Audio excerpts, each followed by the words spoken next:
సిరిసిల్ల జిల్లా రుద్రంగి ప్రభుత్వ పాఠశాలలో 1999-2000 సంవత్సరంలో 10వ తరగతి చదువుకున్న పూర్వ విద్యార్థులు 25 సంవత్సరాల తరువాత ఆత్మీయ సమ్మేళనం ఏర్పాటు చేసుకున్నారు. ఈ సందర్భంగా పూర్వ విద్యార్థులు మాట్లాడుతూ తమతో చదువుకున్న చిన్ననాటి స్నేహితుల్ని 25 సంవత్సరాల తరువాత కలుసుకుని ఆనాటి జ్ఞాపకాలు, అనుభవాలు గుర్తు చేసుకున్నామన్నారు. మృతి చెందిన గురువులను, స్నేహితులను తలుచుకుని మౌనం పాటించారు. ఈ ఆత్మీయ సమ్మేళనానికి ముఖ్య అతిథులుగా వచ్చిన మాకు విద్య నేర్పినటువంటి గురువులను శాల్వాలతో సన్మానించడం చాలా సంతోషంగా ఉందన్నారు. మాకు విద్యాబుద్ధులు నేర్పిన గురువులకు ఆత్మీయ జ్ఞాపికలు అందజేశామన్నారు.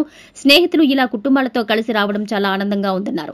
గురువులు చెప్పిన విధంగా చదువుకుని ప్రభుత్వ, ప్రైవేట్ జాబ్స్, సొంత వ్యాపారాలు చేసుకుంటూ బిజీగా ఉన్న మేము ఇలా ఒకరోజు సంతోషంగా ఉండాలని ఉద్దేశంతో ఆత్మీయ సమ్మేళనం ఏర్పాటు చేశామన్నారు. తమ బ్యాచ్ తరపున ఎన్నో సేవా కార్యక్రమాలు చేసినట్టు తెలిపారు. అనంతరం చిన్ననాటి జ్ఞాపకాలను గుర్తు చేసుకుంటూ సరదాగా గడిపారు.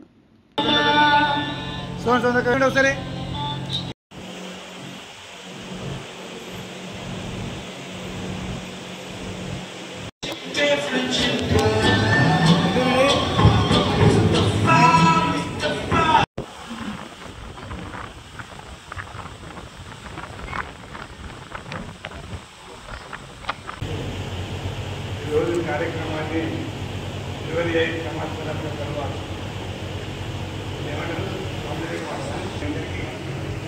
ధన్యవాదాలు తెలియజేస్తున్నాను. ముఖ్యంగా చెప్పే విషయం ఏంటంటే ఎడ్యుకేర్ అనేటువంటిది చాలా ప్రేమతో కూడుకున్నటువంటిది. చిన్ననాటి 25 సంవత్సరాలు ఖచ్చితంగా అయిపోయినటువంటి వాళ్ళు అందరము కలుస్తామని అనుకున్నారు. 100 మంది ఆప్షన్, కానీ వాళ్ళు మరి ఎందుకు రాలేదు, మరి ఎందుకు మరి మీరు వాళ్ళని ప్రోత్సహించలేదు అనేటువంటి దాని గురించి ఆలోచన చేస్తున్నారు.